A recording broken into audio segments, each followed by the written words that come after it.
paraît que c'est Teddy qui l'a dit. Il paraît que le Ford Kuga qui roule à l'éthanol, c'est la solution qui permet d'économiser de l'argent. Et c'est vrai, soyons très clairs, pour faire la promotion de l'éthanol, quoi de mieux qu'un véhicule constructeur qui roule directement à l'éthanol? On va aller rencontrer quelques clients dans la concession Ford.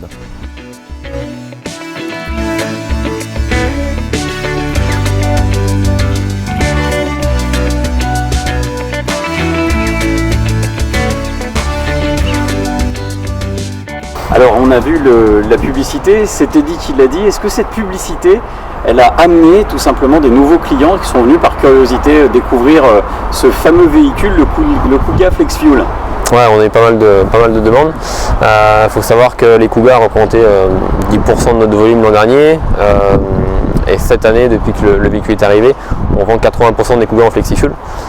Donc il y a une forte demande par rapport à ça. Il y a eu pas mal de curiosité aussi. Donc ouais, c'était plutôt intéressant. Ouais. Alors, heureux propriétaire d'un véhicule FlexFuel maintenant, le dernier Kuga FlexFuel. Pourquoi ce choix? Ah ben, un choix écologique tout simplement en fait. C'est les avantages écologiques qui m'intéressaient particulièrement qui ont fait que j'ai choisi ce véhicule. Ça fait très longtemps, moi j'essaie de faire des choix écologiques dans mes véhicules. J'avais essayé pendant fort longtemps le gaz. Je trouvais plus ce que je souhaitais dans le gaz. Dans l'électrique, pas vraiment tout à fait non plus. Donc cette solution m'a plu quand on me l'a présentée. Ça, c'est top ce que vous me dites. Alors le gaz, comment vous avez ressenti? Pourquoi être passé du gaz sur l'éthanol? Finalement, en qualité de conduite, ça change quelque chose? Vous vous sentez mieux dans l'éthanol? Oui, tout à fait, oui. Oui, et puis c'est beaucoup plus simple en même temps. C'est vrai que le gaz, bon, il y a une installation, etc. Tandis que l'éthanol, oui, ça m'a semblé plus encore mieux, quoi, en fait. L'approche me sentait mieux. Alors, vous l'avez acheté dès le début ou vous avez attendu que Teddy vous le dise? Alors, j'en ai fait le choix dès le début, à partir du moment où il me l'a dit, quoi, en fait, si vous voulez.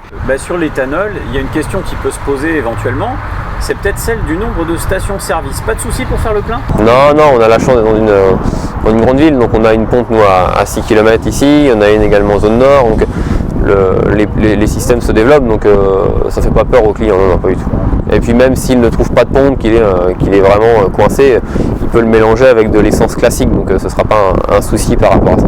C'est une habitude. Effectivement, je dirais pas que c'est aussi simple effectivement qu'avec l'essence ou le gasoil, bien entendu, mais c'est une habitude à prendre. Et puis maintenant, on a des applications qui vous permettent de prendre précaution, quoi, tout simplement. Donc là, pas de souci. Puis en plus, quand on tourne autour du Mans, à partir du moment où vous avez repéré vos stations, après, il n'y a plus de soucis, quoi, en fait. Est-ce que, et par rapport à la publicité et la présence de Teddy Riner, qui a été quand même extrêmement médiatisé, est-ce qu'on a des petites blagues de la part de quelques trois anecdotes? Ouais, notamment la pub avec le vibreur sur la table, ça a énormément plu. On a eu quelques réflexions à la foire, donc ouais, ça a eu un impact assez important. Ouais. Bon, alors l'éthanol chez Ford, c'est parti pour durer? On espère. En tout cas, ça a bien fonctionné là, sur les quelques mois avec le Kuga, donc on espère en avoir par la suite. Est-ce que vous conseilleriez l'éthanol à vos proches?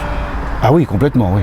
Ah oui. À ce jour, oui. J'ai fait à peine 10 000 km là pour le moment avec le véhicule.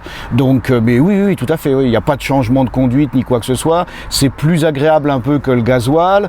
Donc oui, il n'y a vraiment aucune raison de ne pas le conseiller. Et puis, il y a cet intérêt écologique qui est quand même très, très intéressant, quoi. Et puis la carte grise, ça c'est la petite cerise sur le gâteau. Voilà, ouais. Offerte? Offerte aussi, ouais. Mais c'est vrai que c'est des solutions qui sont intéressantes.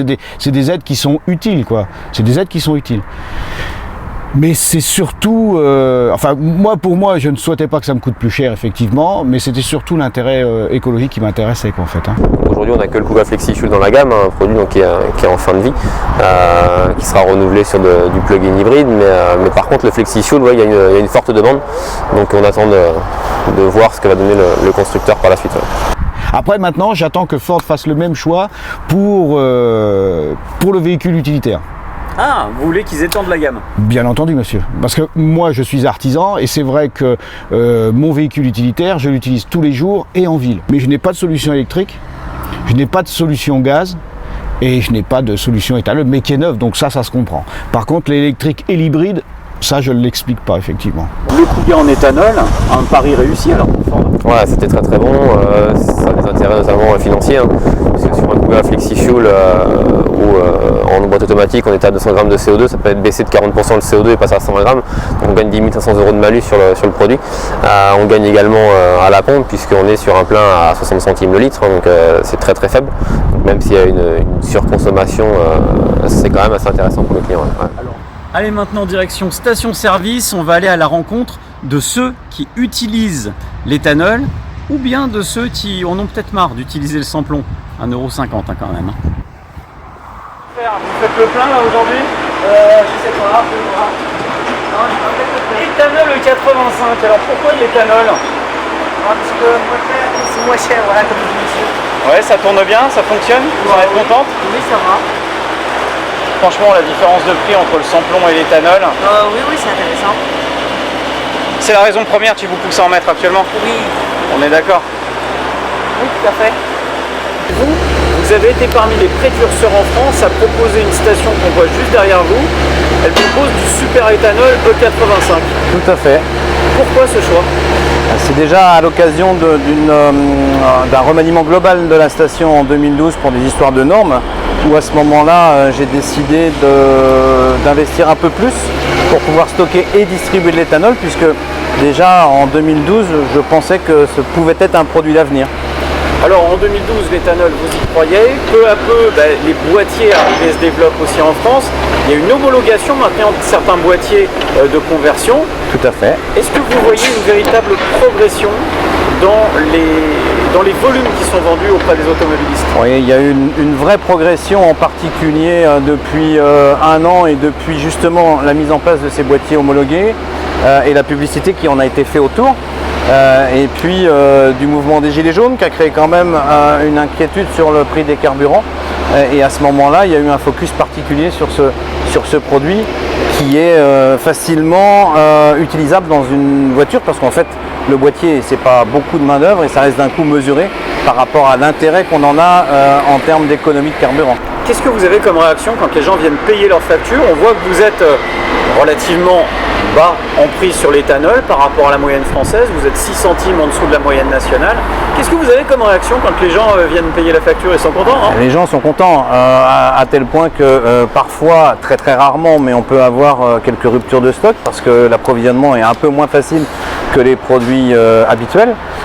Et là, les gens sont un peu désespérés. Autant si vous n'avez plus de samplon 98, on va prendre du samplon 95 ou inversement.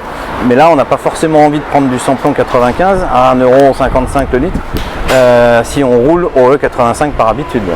Le E85, est-ce que vous avez déjà eu des plaintes de certains usagers qui sont venus vous dire finalement votre carburant, moi je l'aime pas, ça marche pas Non, sincèrement, j'ai pas eu de problème. Il y a souvent des consommateurs qui, avant d'installer le boîtier, cherchent à comprendre comment ça marche, cherchent à savoir d'ailleurs parfois si le prix va rester identique dans les années à venir, qui dépendra uniquement de la TICPE. Mais il n'y a pas vraiment d'inquiétude, non. Ça fait longtemps que vous roulez comme ça à l'éthanol? Il y a un an, Ouais, comment vous avez entendu parler? un ami. Pareil, qui passe à l'éthanol. Oui, tout à fait. Pas de problème sur la voiture? Non, aucun. Elle tourne bien la petite pitchoune? Ouais, impeccable. L'éthanol finalement, est-ce que ça serait pas tout simplement la vraie bonne solution pour l'automobiliste? Économique, écologique, on l'a vu, de la vraie éconologie comme on l'aime à l'association 40 millions d'automobilistes. Et vous savez quoi? Moi j'ai écouté Teddy, je sais ce que je fais le plein.